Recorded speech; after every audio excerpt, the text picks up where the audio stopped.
कक्षा 10 प्रश्नावली 6.1 के प्रश्नों की चर्चा करें।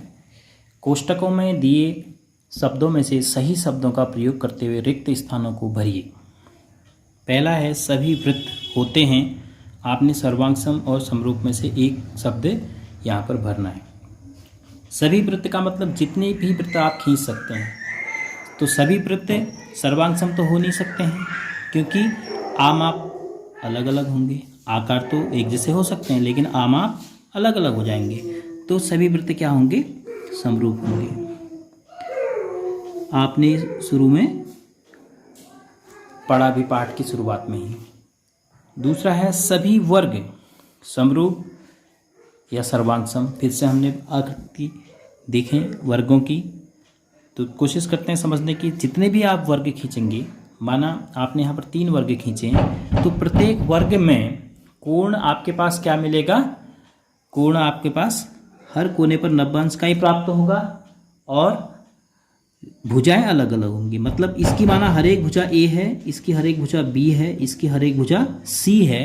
तो आप अगर अनुपात निकालेंगे, भुजाओं का अनुपात, तो इन दो के लिए a/b आएगा, इन दोनों के लिए b/c आएगा, इन दोनों के लिए a/c आएगा। लेकिन प्रत्येक स्थिति में वही आएगा क्योंकि ये भुजा भी ये होगी, ये भुजा भी ये होगी, ये भुजा भी ये होगी। भुजाएं अलग अलग हैं, जबकि कोण सभी के 90 अंश होंगे क्योंकि वर्ग का प्रत्येक कोण 90 अंश होता है। तो ये सभी कोण इसके भी 90 अंश के होंगे। तो ये तीनों वर्ग अगर आप एक बार में 2 की बात करते हैं या तीनों की भी बात करते हैं तो समकोणिक हैं। और संगत भुजाओं के अगर मैं इन 2 वर्गों की बात करूं तो संगत भुजाओं के अनुपात a/b, इन 2 वर्गों की बात करूं तो संगत भुजाओं के अनुपात b/c, और इन 2 वर्गों की बात करूं तो संगत भुजाओं का अनुपात, ये अनुपात c आ रहा है। तो बहुभुज कब समरूप होते हैं? जब संगत कोण बराबर हों, समकोणिक हों और उनकी संगत भुजाओं आपस में समानुपाती हों। तो अतः सभी वर्ग क्या होंगे? समरूप होंगे।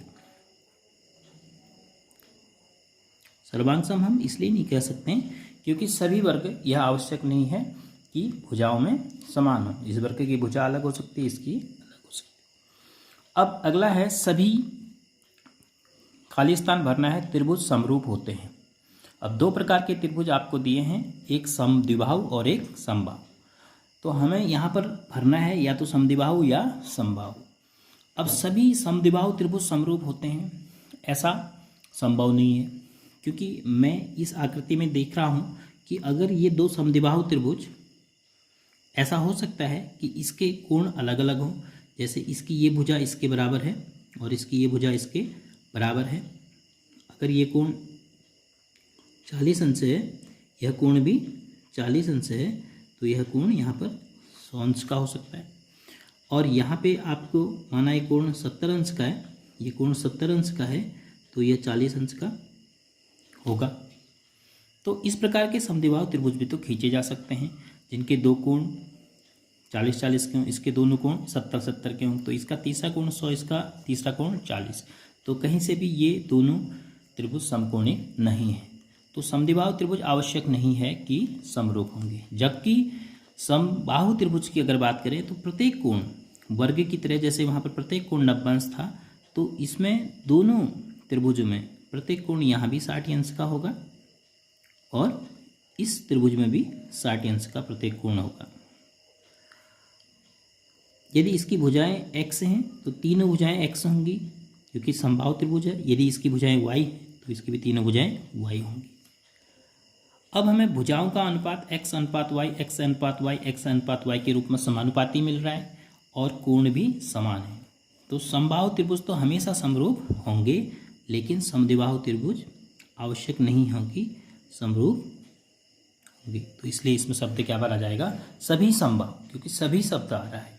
तो सभी समबाहु त्रिभुज समरूप होते हैं।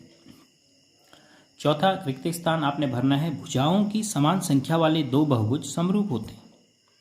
2 बहुभुज जिनकी भुजाएं समान होती हैं वे समरूप होते हैं यदि उनके संगत कोण, आपके पास 2 शब्द हैं, एक बराबर है और एक समानुपाती है। तो एक रिक्त स्थान यहाँ पर है और एक रिक्त स्थान यहाँ पर है। तो यदि उनके संगत कोण समानुपाती हों या बराबर हों, क्या भरा जाएगा? तथा उनकी संगत भुजाएं बराबर हों या समानुपाती हों। ये हमने नियम के रूप में पढ़ा भी है, तो उनके संगत कोण बराबर होने चाहिए।